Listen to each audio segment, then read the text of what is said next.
Hello everyone, welcome back to my channel. তো friends, আজকে আমি আপনাদের সঙ্গে শেয়ার করব পাটিয়ালা প্যান্ট কি করে কাটিং করতে হয়।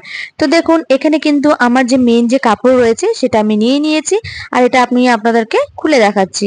তো দেখুন, এটা কিন্তু প্রথমেই এক ভাঁজ করাই আছে, তারপরে আমি আরো এক ভাঁজ করে নেব। তো এটাকে কিন্তু আমাদের দু ভাঁজে কাটিং করতে হবে। তো 4টা লেয়ার হবে, সেটা কিন্তু অবশ্যই মাথায় খেয়াল রাখবেন। দেখুন, ডান পাশটা কিন্তু আমার খোলা সাইড রয়েছে, এখানে কিন্তু 4 পিস রয়েছে দেখে নিন। আর দেখুন, আমার যে বাঁ পাশটা রয়েছে সেটা কিন্তু আমার জয়েন্ট সাইড রয়েছে। তো জয়েন্ট সাইড থেকে কিন্তু আমরা প্রথমে ড্রয়িংটা করব। তো সবার প্রথমে আমাদের যে ঝুল রয়েছে, তো এখানে আমার ঝুল রয়েছে 34। তো 34 ইঞ্চি আমি নেব। এখানে আপনাদের যা ঝুল থাকবে সেটাই নেবেন, ঠিক আছে। তো এখানে কিন্তু আমাদেরকে প্রথমে 7 ইঞ্চি ছেড়ে তারপরে কিন্তু আমাদের ঝুলের মাপটা নেব। তো দেখুন, এখানে কিন্তু আমি 7 ইঞ্চি ছেড়ে দিয়েছি। 8 ইঞ্চি থেকে আমাদের ঝুলের যে মাপটা সেটা কিন্তু হয়ে যাবে। এখানে যা যেটা ঝুল রয়েছে সেটাই নেবেন। তো দেখুন, এখানে আমি 34 ঝুল নিয়ে নিচ্ছি, ঠিক আছে। এরপর আমি আরো 2 ইঞ্চি এক্সট্রা সেলাই মার্জিনের জন্য কিন্তু নিয়ে নেব। তার মানে আপনাদের যা ঝুল থাকবে তার সঙ্গে 2 ইঞ্চি এক্সট্রা নিয়ে নেবেন। এবার দেখুন, আমার যে ডান পাশের খোলা সাইডটা ছিল সেখান থেকে আমি 1 ইঞ্চিতে আমি দাগ দিয়ে দিচ্ছি, ঠিক আছে। এরপরে কিন্তু আমরা আসনের মাপটা বের করব, ঠিক আছে। তো এই যে আমার আসনটা রয়েছে সেটা বের করার জন্য আমার হিপ ছিল 38, তাকে 4 দিয়ে ভাগ করার পরে বেরিয়েছে 9.5। তার থেকে আমি 2 আরো মাইনাস করে নিয়েছি, তো আমার বেরিয়ে গেছে 7.5। তো এইভাবেই কিন্তু আসনের মাপটা আমাদেরকে বের করে নিতে হবে। তারপরে এইভাবে 1 ইঞ্চিতে রেখেছি, রেখে রাউন্ড করে শেপ আমি দিয়ে দিয়েছি। এইবার দেখুন, আমি মুহুরির মাপটা নিয়ে নিচ্ছি। তো এখানে আমার মুহুরি ছিল 12, তাকে হাফ করলে বেরিয়ে যাবে 6। আর তার সঙ্গে 1 ইঞ্চি সেলাই মার্জিনের জন্য এক্সট্রা নিয়ে নেবেন। তো এখানে আপনার যা মুহুরি থাকবে তাকে হাফ করে নেবেন, তার সঙ্গে সেলাই মার্জিন হিসাবে 1 ইঞ্চি এক্সট্রা অ্যাড করে দেবেন। এইবার দেখুন, আমাদের এইভাবে তেরছা ভাবে কিন্তু এই লাইনগুলোকে মিলিয়ে দিতে হবে। আসনের যে আমাদের লাইনটা বেরিয়েছে আর যে মুহুরির লাইনটা বেরিয়েছে সেটাকে কোনাকুনি ভাবে এইভাবে কিন্তু স্ট্রেট একটা লাইন টেনে দিতে হবে। এইবার দেখুন, হাফ ইঞ্চি ভেতরে এইভাবে হালকা রাউন্ড করে শেপ দিয়ে নেবেন, ঠিক আছে। আপনারা পাটিয়ালা প্যান্ট যদি লক্ষ্য করেন তাহলে দেখবেন এইভাবে হালকা কিন্তু একটু কার্ভ শেপে আছে, টোটালি কিন্তু স্ট্রেটে হবে না, এইভাবে কিন্তু একটুখানি কার্ভ শেপে নিয়ে নেবেন। সমস্ত মেজারমেন্ট কিন্তু নেওয়া হয়ে গিয়েছে। এবার চলুন আমি এটাকে কাটিং করে আপনাদের দেখাচ্ছি। এবার দেখুন, আমি আপনাদেরকে বেল্টের পার্টটা বের করে দেখাবো। তো আমি কিন্তু 7 ইঞ্চি ছেড়ে তারপরে ঝুলের মাপটা নিয়েছিলাম। ওই 7 ইঞ্চি কিন্তু আমি এখানে বেল্টের পার্টটা বার করব। তো অবশ্যই বাঁ দিকটা জয়েন্ট সাইড রাখবেন আর ডান দিকটা কিন্তু খোলা সাইড রাখবেন, ঠিক আছে। এবার দেখুন, আমার কিন্তু বেল্টের মাপ ছিল 7, তার সঙ্গে আরো 2 ইঞ্চি এক্সট্রা কিন্তু নিয়ে নিতে হবে। আপনারাও কিন্তু বেল্টের যা থাকবে তার সঙ্গে 2 ইঞ্চি এক্সট্রা নিয়ে নেবেন। এইবার নিয়ে নেবো আমরা আমাদের হিপের মাপটা, ঠিক আছে। আমার হিপের মাপ ছিল 38, তাকে 4 দিয়ে ভাগ করার পরে বেরিয়েছে 9.5। আর তার সঙ্গে 3 ইঞ্চি এক্সট্রা নিয়ে নিতে হবে। আপনাদের যাই হিপ থাকুক না কেন, তাকে 4 দিয়ে ভাগ করার পরে যা বেরোবে তার সঙ্গে 3 ইঞ্চি এক্সট্রা অবশ্যই অ্যাড করে নেবেন। তো দেখুন, এবার আমি সমস্ত দাগগুলোকে স্কেলের সাহায্যে মিলিয়ে দিচ্ছি। তারপরে আমি আরো হাফ ইঞ্চি এক্সট্রা নিয়ে নেব। এই হাফ ইঞ্চিটা এক্সট্রা নেওয়ার কারণ হলো, আমরা যখন সেলাই মার্জিনের জন্য অ্যাড করব তখন কিন্তু আমাদের কাপড়ের দরকার পড়বে। তো দেখুন, আমার কিন্তু বেল্টের পার্টটা বেরিয়ে গেছে, আর এখানে কিন্তু আমার 4 ভাঁজে ছিল, সেটাকে আমি খুলে নিলে 2টো পিস হয়ে যাবে। এবার দেখুন, আমাদের যে বেল্টের পার্ট আর আমাদের যে নিচের প্যান্টের পার্টটা যে রয়েছে সেটা কি করে সেলাই হবে একবার দেখে নিন। এইভাবে কুচি করে কিন্তু আমাদের ওপরে যে বেল্টের পার্টটা রয়েছে সেটার সঙ্গে কিন্তু একদম সমানভাবে সেলাই হয়ে যাবে। তো চলুন, এবার আমি আপনাদেরকে সেলাই করে দেখাচ্ছি। প্রথমে আমরা প্যান্টের পার্টটি সেলাই করব। তো তার জন্য আমি এটাকে খুলে নিয়েছি। আর আমরা এখন প্রথমে আসনের যে সাইডটা রয়েছে সেখান থেকে কিন্তু আগে সেলাই চালিয়ে যাব। মোটামুটি হাফ ইঞ্চি ছেড়ে তারপরে কিন্তু সেলাই করতে হবে। তো সেলাই কিন্তু আমার হয়ে গিয়েছে, এবার আমি খুলে নিচ্ছি। খুলে নিয়ে আমরা কিন্তু মাঝখানে আরেকবার সেলাই করে দেবো। এর কারণ হলো, সেলাইটাকে পাকা করার জন্য আরেকবার সেলাই দিতে হবে, যাতে এই সেলাইটা খুলে না যায়। এইবার দেখুন, আসনের যে আরেকটা পার্ট ছিল সেটাকে কিন্তু সেম ভাবে সেলাই করে নিতে হবে।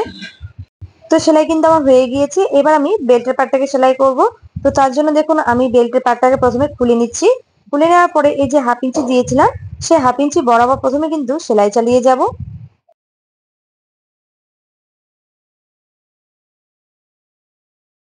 এইবার দেখুন, আরেক যে পাশ রয়েছে সেখানে কিন্তু এখন আমাদেরকে দড়ি পাস করার জন্য প্রথমে জায়গা ছেড়ে তারপরে কিন্তু সেলাই করতে হবে।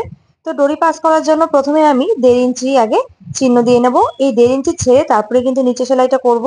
এর কারণ হলো ওপরে তো আমাদের দড়ি ঢুকবে, মানে যেটা দিয়ে আমরা কোমরে বেঁধে রাখবো। তো ওই যে ওই পোর্শনটা রয়েছে সেটাকে কিন্তু দেখে নিন কি করে সেলাই করতে হবে। তো 1.5 ইঞ্চিতে আমি মার্ক করার পরে তার নিচ থেকে কিন্তু আমি সেলাই চালিয়েছি। দেখুন আমি আরো একবার সেলাই চালিয়ে দিচ্ছি পাকা করার জন্য। এইবার দেখুন আমরা কি করে দড়ি পাস করার জায়গাটা বানাবো। তো প্রথমে এই যে খোলা জায়গাটা আছে সেটাকে আমি কাপড় যে রয়েছে সেটাকে আমি ভি আকৃতির করে নিয়ে এখন আমি এর উপর থেকে সেলাই চালিয়ে দেব। এইবার দেখুন সেম ভাবে কিন্তু অপর পাশে আমি যে কাপড়টা রয়েছে সেটাকে ভি আকৃতির বানিয়ে দিয়ে তারপর থেকে কিন্তু সেলাই করে দেব। এইবার দেখুন 1.5 ইঞ্চিতে করে পুরো যে আমার প্যান্টের রাউন্ডটা আছে সেখানে কিন্তু এইভাবে আমি চিহ্ন লাগিয়ে যাব। এর কারণ হলো এখন আমরা এটাকে ফোল্ড করে সেলাই করব। পুরো রাউন্ড করে সেলাই করার সময় আমার যেন সেলাইটা একদম ঠিকঠাক ভাবে পড়ে, সমানভাবে পড়ে। তো তার জন্য এইভাবে 1.5 ইঞ্চি করে প্রথমে আমি দাগ টেনে দিচ্ছি। এতে করে যখন ঘুরিয়ে ঘুরিয়ে সেলাই করা হবে তখন যেন আমার সেলাইটা একদম পারফেক্ট ভাবে পড়ে। দেখুন আমি যে ডট ডট করে চিহ্ন দিয়েছিলাম তার উপর থেকে এবার আমি ফাইনালি দাগ টেনে নিচ্ছি। তো পুরো রাউন্ড করে কিন্তু আমার দাগগুলো দেওয়া হয়ে গিয়েছে।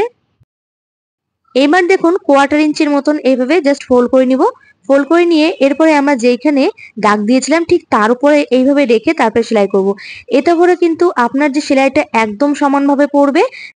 তো সেই জন্যই আমি এই 1.5 ইঞ্চির যে চিহ্নটা আছে সেটা দিয়ে নিয়েছিলাম, যাতে সেলাই করার সময় আমার সেলাইটা একদম সমানভাবে পড়ে, কোথাও যেন উঁচু নিচু না হয়, তাহলে দেখতে কিন্তু খারাপ লাগবে।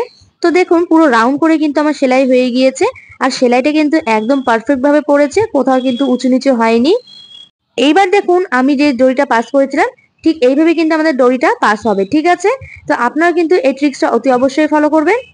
এবার দেখুন এটা তো আমার আসন। এবার আসনের যে নিচে আমার পায়ের অংশটা রয়েছে সেখানে কিন্তু খোলা রয়েছে, সেখানে কিন্তু আমি এখন সেলাই চালিয়ে দিব।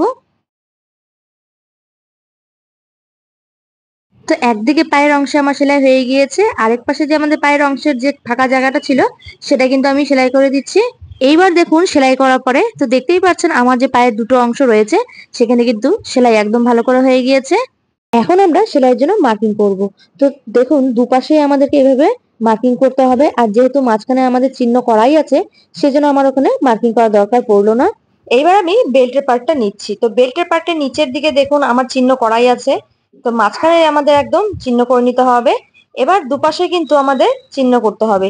এর কারণ হলো নিচের যে আমাদের প্যান্টের পার্টটা রয়েছে আর উপরে যে বেল্টের পার্টটা রয়েছে ঠিক কার সঙ্গে কোনটা কোথায় সেলাই হবে, তো এইটা বোঝার জন্যই কিন্তু এই চিহ্নটা দেওয়ার দরকার। এইবার দেখুন মাঝখানের একদম পার্টটা রয়েছে বেল্টে, সেটার সঙ্গে আমাদের যে প্যান্টের পার্টটা রয়েছে একদম মাঝখানে আমাদেরকে এইভাবে মিলিয়ে দিতে হবে। তো মিলিয়ে দিয়ে দেখুন আমি একটা পিন আপ করে দিয়েছি যাতে এটা সরে না যায়। এবার দেখুন প্যান্টের যে নিচের পার্টে আমরা চিহ্ন দিয়েছিলাম আর ওপরে বেল্টের পার্টটা যে চিহ্ন দিয়েছিলাম ঠিকভাবে অ্যাড করে নিয়ে তারপরে আমরা পিন আপ করে দেবো যাতে এটা সরে না যায়, তাহলে কিন্তু সেলাই করতে সুবিধা হবে। এইভাবে সেলাই করলে আপনার প্যান্টের পার্টটা ঠিক কতখানি কুচি হবে সেটা কিন্তু একদম ভালো করে বোঝা যাবে। দেখুন আমি কিন্তু একদম মিডল পজিশনে বসিয়েছি। এইবার কুচিটা আমি করে নেব। তো মোটামুটি আপনার যে মেন যে পার্টটা রয়েছে সেখান থেকে একটুখানি ছেড়ে দিয়ে এইভাবে কুচি করে নেবেন, তাহলে কিন্তু আপনার কুচিটা ভালো হবে। আর অবশ্যই একটু দূরে দূরে যেন কুচিগুলো হয়, একদম গায়ে গায়ে যেন লেগে না যায়।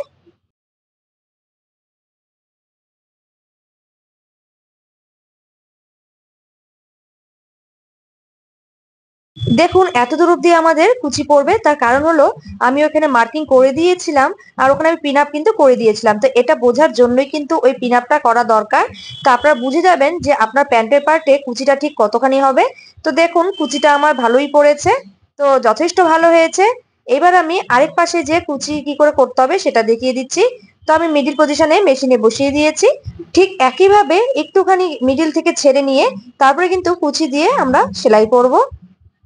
তো দেখতেই পাচ্ছেন এক পাশে কিন্তু আমার কুচি দেওয়া হয়ে গিয়েছে, ঠিক একইভাবে অপর পাশেও কিন্তু আমাদেরকে এইভাবেই কুচি দিয়ে সেলাই করে নিতে হবে। তো কুচি দিয়ে আমার সেলাই করা হয়ে গিয়েছে। এবার চলে আসি মুহুরির পার্টে। তো মুহুরি ছিল আমার 12, তাকে আমি হাফ করে নিয়েছি, বেরিয়ে গেছে 6। তারপরে দেখুন এবার আমি মোটামুটি 1 ইঞ্চি সেলাই মার্জিন ছেড়ে দিয়ে মার্কিং করে নিচ্ছি। এর উপর থেকে কিন্তু আমাদের সেলাইটা হবে। এইবার মুহুরি আমরা ফোল্ড করব। তো মোটামুটি হাফ ইঞ্চির মতন এইভাবে ফোল্ড করে নিচ্ছি। তারপরে মোটামুটি 2 ইঞ্চি মতন আমরা ফোল্ড করে সেলাই করব। এই মুহুরির জন্য কিন্তু আমি 2 ইঞ্চি নিয়েছিলাম, আমি কিন্তু আগে আপনাদেরকে বলেছি। তো এইভাবে ফোল্ড করে নিয়ে এবার আমরা রাউন্ড করে সেলাই করে দেব।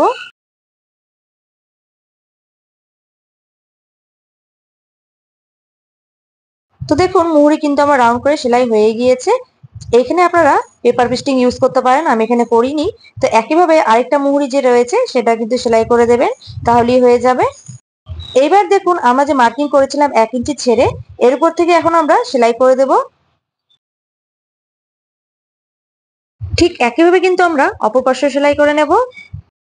তো আজকে আমার পাটিয়ালা প্যান্ট কিন্তু একদম কমপ্লিট হয়ে গিয়েছে। আশা করছি আপনারা পুরোপুরি বুঝতে পেরে গিয়েছেন।